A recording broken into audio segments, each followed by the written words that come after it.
रामकृष्ण हरी अवधूत चिंतन श्री गुरुदेव दत्त. कशात आपण सर्वजण मजेत असाल, भगवंताच्या भजनात तल्लीन असाल अशी अपेक्षा करते आणि आजच्या व्हिडिओला सुरुवात करते.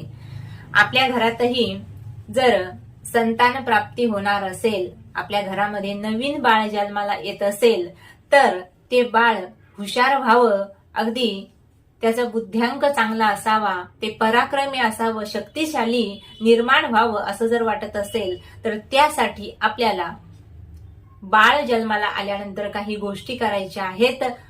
आता हे सर्वांसाठी शक्य नाही, पण ज्यांच्यासाठी शक्य होईल त्यांनी या गोष्टी नक्कीच करायच्या आहेत. आणि त्याच काळामध्ये, कोणत्या काळामध्ये तर प्रजातीर्थ नावाच्या काळामध्ये आपल्याला दान करायचं आहे. तर मी उदाहरणाने सांगेल.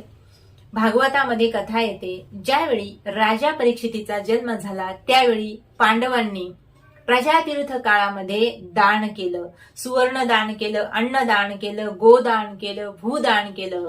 आणि त्याचमुळे, त्याच पुण्याच्या प्रभावामुळे राजा परीक्षितीची कीर्ती जी आहे पुढे ते मोठे झाल्यानंतर सर्व अगदी दूरवर पसरली आणि ते चक्रवर्ती सम्राट झाले.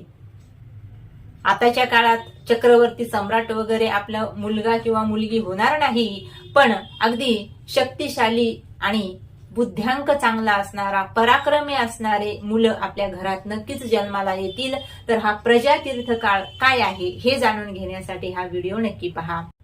भागवतामध्ये कथा येते, राजा परीक्षितीचा जन्म झाला त्यावेळी पांडवांनी प्रजातीर्थ काळामध्ये खूप मोठं सुवर्ण दान केलं, गोदान केलं, भूदान केलं, अन्नदान केलं, वस्त्रदान केलं.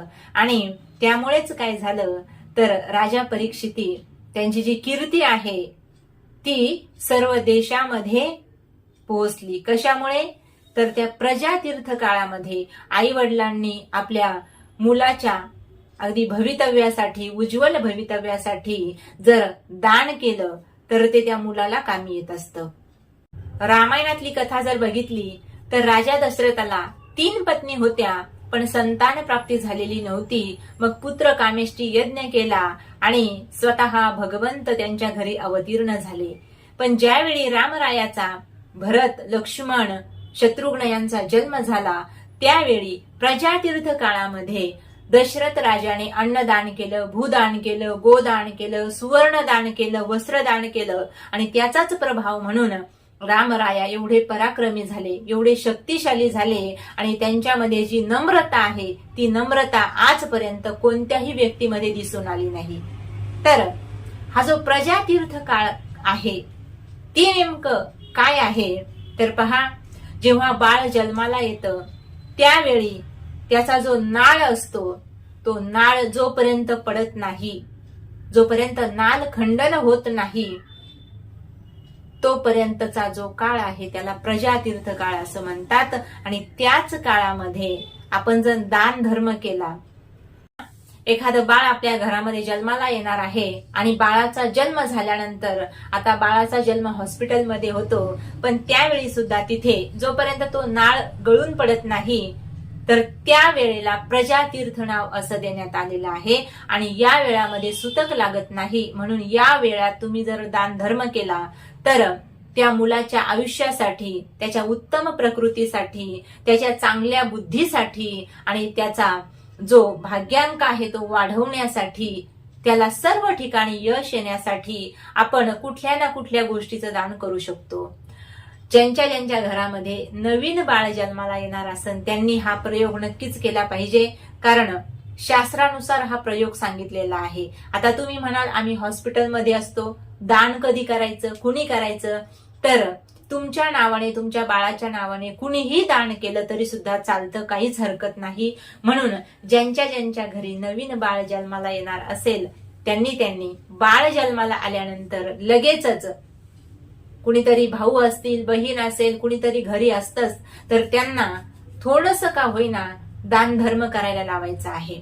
मग तुम्ही पैशाचं दान करा, गरजू व्यक्तीला थोडेसे पैसे दिले तरी सुद्धा चालतील, किंवा त्याला कपडे द्या, किंवा कुठली वस्तू त्याला जी लागत आहे पण त्याच्याकडे नाही अशी वस्तू त्याला नेऊन द्या, किंवा भुकेलेल्याला अन्नदान करा. तर हा सर्वात मोठा पुण्याचा प्रभाव आपल्या त्या बाळावर पडणार आहे. म्हणून इतका छोटासा आणि सरळ उपाय आहे आपल्या मुलाच्या चांगल्या भवितव्यासाठी. हा सुंदरसा असा उपाय आहे, सर्वांनी केला पाहिजे. पण जेव्हा नवीन बाळ जन्माला येते त्यावेळी जर हा उपाय केला तर मुलाचं भवितव्य अगदी सुंदर घडेल, यामध्ये कुठल्याही प्रकारची शंका नाही. आणि त्याच्या जीवनामध्ये सर्व ठिकाणी त्याला यश मिळेल. कशामुळे? तर तुम्ही त्याच्या नावाने दानधर्म केलेला आहे. आता दानधर्म सुद्धा गरजू व्यक्तीला केला तरच तो काय होईल, तर आपल्या पदरामध्ये पुण्य पाडेल. नाहीतर एखादा पिणारा व्यक्ती आहे आणि तुम्ही जर त्याला त्यावेळी पैसे दिले तर पुण्य व्हायच्या ऐवजी ते पाप घडेल.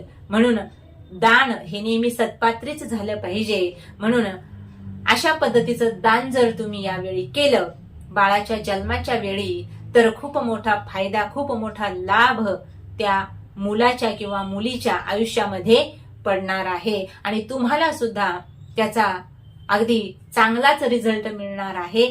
कारण आपलं बाळ जर पराक्रमी निघालं, जर मुलगा मुलगी असेल ती जर हुशार निघाली, तर आई वडिलांचंच नाव मोठं होत असतं. आपल्या लेकराने आपली जर कीर्ती वाढवली तर आई वडील अगदी आनंदित होत असतात. म्हणून आपल्या बाळाने जर आयुष्यामध्ये खूप मोठी प्रगती करावी असं वाटत असेल, तो अगदी रामरायासारखा किंवा स्वामी विवेकानंदासारखा किंवा छत्रपती शिवाजी महाराजांसारखा पराक्रमी मुलगा आपल्या घरी यावा असा वाटत असेल, किंवा माँसाहेब जिजाऊंसारखी मुलगी, मुक्ताबाई सारखी, जनाबाई सारखी भगवंताची भजन करणारी मुलगी आपल्या घरात जन्माला यावी असं वाटत असेल, आणि जन्माला आल्यानंतर तुम्ही जर हे थोडंसं दान केलं तर नक्कीच आपल्या घरात येणारं अपत्य हे भाग्यकारक असणार आहे. त्याचंही भाग्य चांगलंच ठरणार आहे आणि त्याच्याबरोबर आपलंही कल्याण होणार आहे. म्हणून छोटीशी ही सेवा आहे, नक्कीच करा. रामकृष्ण हरी.